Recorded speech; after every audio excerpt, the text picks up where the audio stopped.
ఆదికాండము 38వ అధ్యాయము.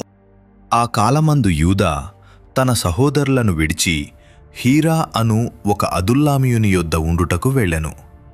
అక్కడ షూయ అను ఒక కనానీయుని కుమార్తెను యూదా చూచి ఆమెను తీసుకొని ఆమెతో పోయెను.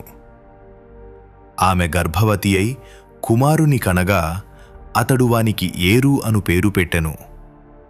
ఆమె మరల గర్భవతి అయి కుమారుని కని వానికి ఓనాను అను పేరు పెట్టెను. ఆమె మరల గర్భవతి అయి కుమారుని కని వానికి షేలా అను పేరు పెట్టెను. ఆమె వీని కనినప్పుడు అతడు కజీబులో నుండెను. యూదా తన జ్యేష్ఠ కుమారుడైన ఏరునకు తామారు అను దానిని పెండ్లి చేసెను.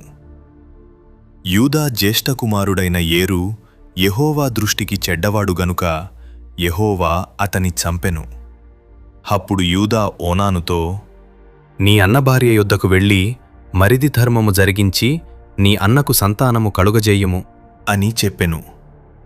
ఓనాను ఆ సంతానము తనది కానేరదని ఎరిగి ఆమెతో పోయినప్పుడు తన అన్నకు సంతానము కలుగచేయకుండునట్లు తన రేతస్సును నేలను విడిచెను. అతడు చేసినది యెహోవా దృష్టికి చెడ్డది గనుక ఆయన అతని కూడా చంపెను. అప్పుడు యూదా, ఇతడు కూడా ఇతని అన్నల వలె చనిపోవునేమో అనుకొని, నా కుమారుడైన షేలా పెద్దవాడగు వరకు నీ తండ్రి ఇంట విధవరాలుగా నుండుమని తన కోడలైన తామారుతో చెప్పెను. కాబట్టి తామారు వెళ్ళి తన తండ్రి ఇంట నివసించెను. చాలా దినములైన తరువాత షూయ కుమార్తె అయిన యూదా భార్య చనిపోయెను. తరువాత యూదా దుఃఖ నివారణ పొంది అదుల్లామీయుడైన హీరా అను తన స్నేహితునితో తిమ్నాతునకు తన గొర్రెలబొచ్చు కత్తిరించువారి యొద్దకు వెళ్ళెను. దాని మామ తన గొర్రెలబొచ్చు కత్తిరించుటకు తిమ్నాతునకు వెళ్ళుచున్నాడని తామారునకు తెలుపబడెను. అప్పుడు షేలా పెద్దవాడైనప్పటికినీ తాను అతనికియ్యబడకుండుట చూచి తన వైధవ్య వస్త్రములను తీసివేసి ముసుగు వేసుకొని శరీరమంతయు కప్పుకొని తిమ్నాతునకు పోవు మార్గములో నుండు ఏనాయిము ద్వారమున కూర్చుండగా యూదా ఆమెను చూచి ఆమె తన ముఖము కప్పుకొనినందున వేశ్య అనుకొని ఆ మార్గమున ఆమె దగ్గరకు బోయి ఆమె తన కోడలని తెలియక, నీతో పోయేదను రమ్ము అని చెప్పెను. అందుకామె, నీవు నాతో వచ్చిన ఎడల నాకేమి ఇచ్చెదవు అని అడిగెను. అందుకతడు, నేను మందలో నుండి మేకపిల్లను పంపెదను అని చెప్పినప్పుడు ఆమె, అది పంపు వరకు ఏమైనా కుదూపెట్టిన ఎడల సరే అని చెప్పెను. అతడు, నేను నీ యొద్ద ఏమి కుదుపెట్టవలెను అని అడిగినప్పుడు ఆమె, నీ ముద్రయు దాని దారమును నీ చేతికర్రయు అని చెప్పెను. అతడు వాటిని ఆమెకిచ్చి ఆమెతో పోయెను. ఆమె అతని వలన గర్భవతి ఆయెను. అప్పుడామె లేచిపోయి తన ముసుగు తీసివేసి తన వైధవ్య వస్త్రములను వేసికొనెను. తరువాత యూదా ఆ స్త్రీ యొద్ద నుండి ఆ కుదువను పుచ్చుకొనుటకు తన స్నేహితుడగు అదుల్లామీయుని చేత మేకపిల్లను పంపినప్పుడు ఆమె అతనికి కనబడలేదు.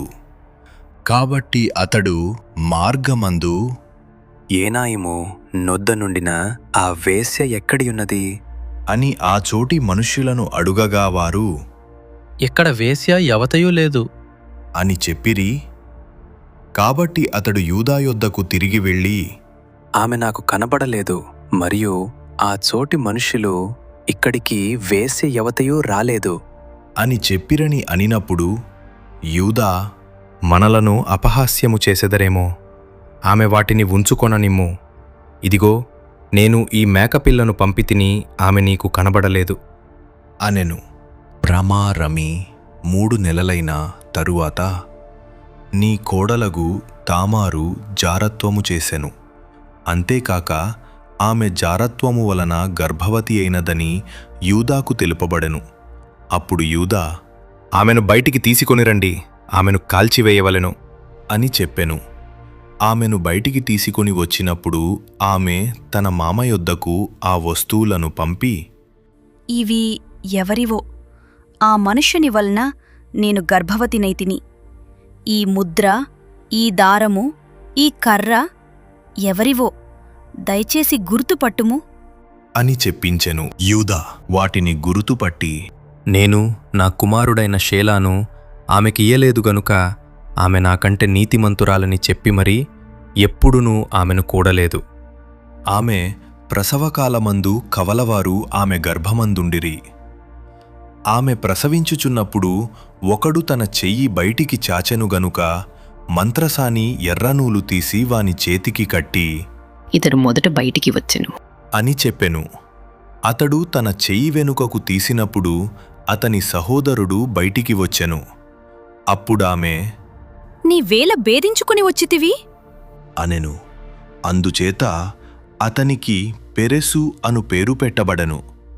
తరువాత తన చేతిని తొగరుగల అతని సహోదరుడు బయటికి వచ్చెను. అతనికి జరహు అను పేరు పెట్టబడెను.